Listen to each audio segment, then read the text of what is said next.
দৌড়ে লিটন কুমার দাসকে ছাড়িয়ে গেলেন তানজিম হাসান সাকিব। ছবিটা প্রতীকী ধরলে বলা যেতেই পারে সাউথ আফ্রিকার বিপক্ষে bowler Shakib up to the mark করলেও ব্যাটারদের ভুলেই ম্যাচ আর জেতা হয়নি। পাওয়ার প্লেতে 3 উইকেট শিকার।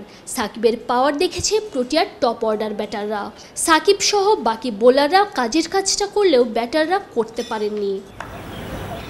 তবুও ম্যাচ শেষে আইসিসির মিক্সড জোনে দেয়া সাক্ষাৎকারে কাউকেই দুষলেন না টাইগার পেসার, বরং তার মতে বাংলাদেশই ছিল এ ম্যাচের জন্য দুর্ভাগা, তাই প্রায় জেতা ম্যাচটাও হারতে হয়েছে। বাংলাদেশের হারের গল্প একপাশে রাখলে বারবার তানজিম হাসান সাকিবের বোলিং পারফরমেন্সের কথাই উঠে আসছে।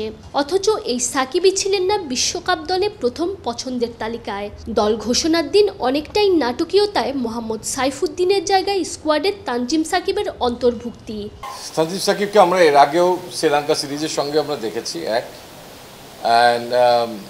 তার একাগ্রতা, তার থেকে তার যে দেওয়ার মাঠে যে ডেলিভার করার যে প্রচেষ্টা, সেটা তাকে কিছুটা এগিয়ে রেখেছে। As a ফিল্ডসম্যান he is very good. South আফ্রিকার বিপক্ষে ম্যাচ শেষেও তাই সেই সিলেকশন নিয়েই কথা বলতে হলো সাকিবকে। জানালেন তার কাজ পারফর্ম করা, চেষ্টা করছেন সেরাটা দেওয়ার, কোনো বলকেই হালকাভাবে নেওয়ার সুযোগ নাই। মানসিকতা অনেকটাই এমন 24 বলের 24টাই যেন সেরা হয়। ক্ষেত্রবিশেষে টি-20 ম্যাচের মোড় একজনই ঘুরিয়ে দেওয়ার ক্ষমতা রাখলেও দিন শেষে ক্রিকেট দলীয় খেলা।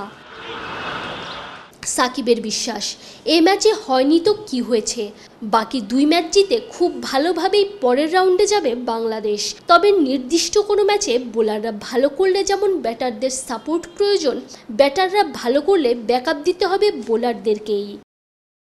অনূর্ধ্ব 19 চ্যাম্পিয়ন, তাই তানজিম হাসান সাকিবের মানসিকতা ওই চ্যাম্পিয়নদের মতোই। পরের ম্যাচগুলোতেও ভালো করবেন, জ্বলে উঠবে টিম টাইগার একসাথে।